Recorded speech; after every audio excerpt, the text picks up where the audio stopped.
दक्षिण गंगा मानल्या जाणाऱ्या गोदावरीचं पावित्र्य धोक्यात.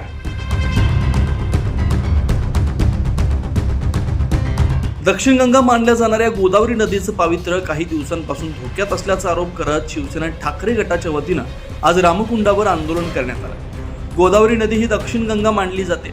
रामकुंडावर दररोज भाविक स्नानासाठी येत असतात. मात्र सध्या या गोदावरी नदीची अवस्था दयनीय झाली. नदीत ड्रेनेज आणि दुर्गंधयुक्त पाणी सोडलं जात असल्याचा आरोप यावेळी आंदोलकांकडून करण्यात आला.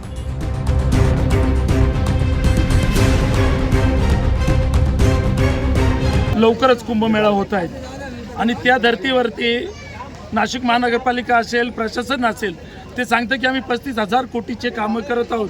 पण ज्या ठिकाणी तुम्ही उभा आहात, आम्ही उभा आहोत, याच ठिकाणी कुंभमेळ्याचं आयोजन होत आहे. पवित्र अशा रामकुंडामध्ये जर तुम्ही बघितलं तर संपूर्ण असं गटारीचं पाणी या ठिकाणी सोडलं आहे. या ठिकाणी भारतभरातून लोक आपल्या पूर्वजांच्या आईवडिलांचे अस्थि विसर्जन करण्यासाठी या ठिकाणी येत असतात. तुम्ही बघू शकता ते अस्थि विसर्जन आजही गटारीच्या पाण्यामध्ये करत आहोत.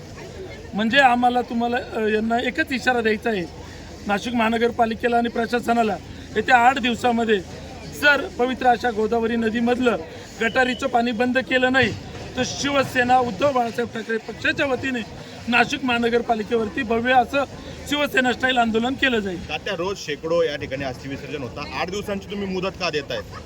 कारण की आत्ताच आम्ही विभागीय म्हणजे बांधकाम विभागाच्या अधिकाऱ्यांशी बोललो तर त्यांचं म्हणणं आहे की आम्हाला 8 दिवसाचा अवधी द्या, आम्ही जिथं अस्थि विसर्जन करतं तो भाग तरी आम्ही तुम्हाला क्लिअर करून देऊ. प्रशासनाच्या वतीनं गिरीश महाजन या ठिकाणी कुंभमेळ्याचं काम पाहत आहे. मात्र नाशिकमध्ये हा श्रद्धेचा विषय आहे, बाहेरून पर्यटक येतात त्यांच्या श्रद्धेचा विषय आहे. मात्र ते विधान परिषदेच्या निवडणुकीमध्ये व्यस्त आहे. काय सांगाल? तुम्ही जर बघू शकता, आत्ताच मागच्या 2 दिवसापूर्वी कुंभमेळा मंत्री आपले माननीय गिरीश भाऊ महाजन यांच्या नेतृत्वाखाली नंदिनी नदीची स्वच्छता मोहीम करण्यात आली. त्याबद्दल मी तर त्यांचं अभिनंदनच करेल.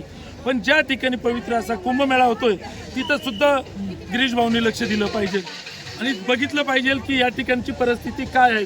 तुम्ही शेजारी जर बघितलं तर या ठिकाणी लोक स्नान करताय.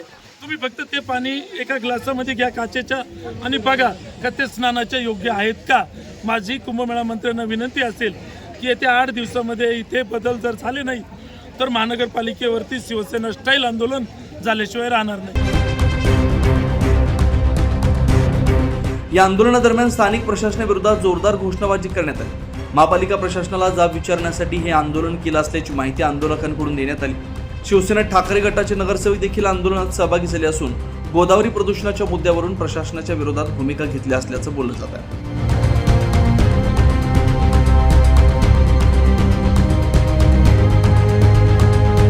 9 न्यूज महाराष्ट्रासाठी प्रतिनिधी योगेश महाजन, नाशिक.